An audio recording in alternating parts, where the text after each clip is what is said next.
Hey everyone, thank you for joining us today on our YouTube channel. We wanted to make a quick video on one of the podcast episodes that we released about relationships, and so just to get an idea of like what the episode's about, and kind of some information and some helpful resources on how to communicate better and how to have a healthier relationship. So, in your opinion, do you think everybody should go to marriage counseling? Um, I think so. I'm a little biased, but I think we found some success with a lot of success with this. So yeah, I do feel like everybody should give it a try. Is it going to work 100%? Well, there's almost no things in life that are 100%, right? So I think with that perspective, people should try it and see, and it might be one therapist, it might be two or the third one, but I for sure think people should try it because I think the majority of people will get a lot of good value from the therapy sessions and being able to grow as a couple and learning what they need to work on and how to change stuff. So yeah, I do think everybody should go, and I think sometimes the challenges, which we even have a little bit of that, is just finding a therapist, right? I mean, we're in a market right now where mental health compared to all the other healthcare lines is really backed up. So you remember when we started looking for a therapist?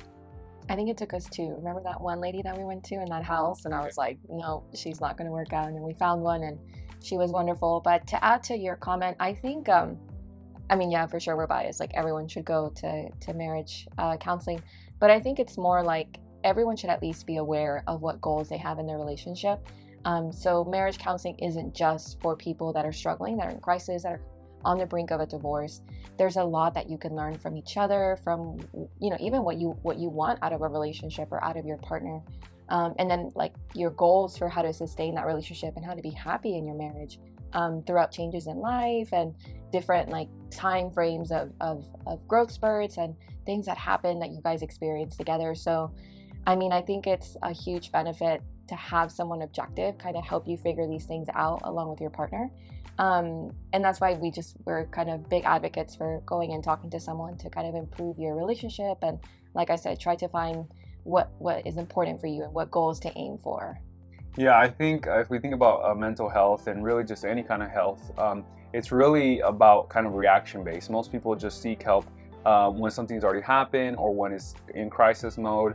And in mental health, for sure, that's what happens. I think compared to maybe physical health, where you're like, oh, I got a stomach ache, let me go. Mental health, because of so many barriers to getting healthcare, it's really crisis management based, or really towards when it's really really bad. So I think with marriage therapy, I would say if we interview quite a bit of therapists, it's kind of the same thing. People are coming because they're about to, walk out on the marriage, or, they're just very unhappy. But it's one of those things too, where like, why not be proactive, right? Why not go?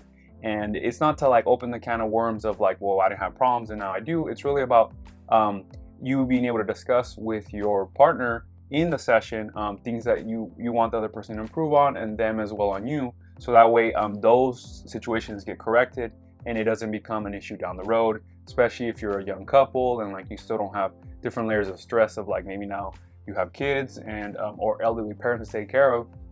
If you're in that stage where you're a young couple that's barely married and you have none of those, it's a great time to really start looking at that preventative medicine of like, what can I do to make that relationship stronger? Yeah, for sure. I think I thought of something when you were talking about how like in society and movies and even culture, like we have this fairy tale idea of finding a soulmate and everything is just supposed to click and everything's supposed to work out because that's how it's supposed to be, right? But many of us find out that that's totally not true, right? And it's like with your partner, you grow, you become a different person.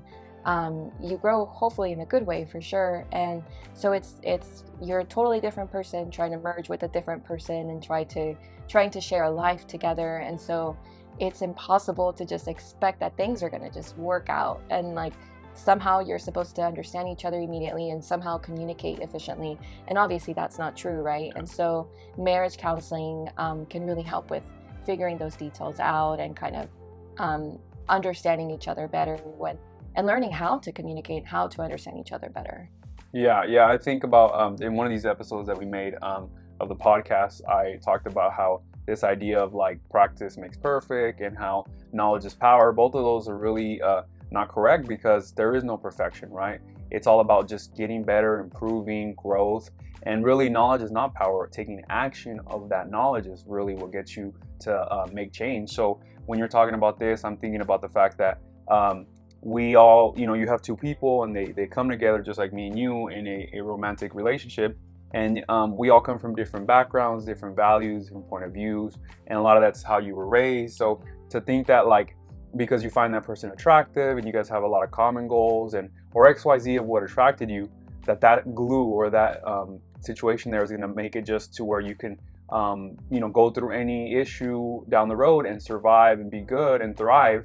I think it's kind of a far-fetched idea. It's more of like what until you go through certain stressors, you don't know how strong that relationship is. So a great way to prevent having to get to those levels of having to be in crisis or very stressful events is look at ways to improve when everything is calm, when everything is good, instead of waiting till the worst to then be reactive and go that route. Especially because when things are in a crisis, it's harder to think, it's harder to remain calm, it's harder to be optimistic, it's harder to remember why you fell in love with your partner to begin with, and like all those things that just make it harder for you to realize like, okay, like there's something here worth working on and worth saving. And so if you're preventative about it and you're communicating beforehand, learning about each other, learning how to understand one another and how best to like carry forth the relationship and establishing and hopefully meeting goals, then you don't get to that crappy point where like you're just scrambling and trying to see what's going to work or potentially what's going to fail.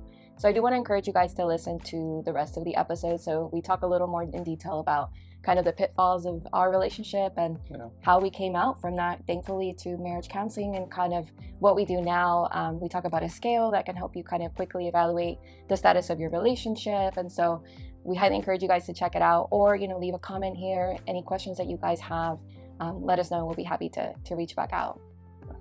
Thank you.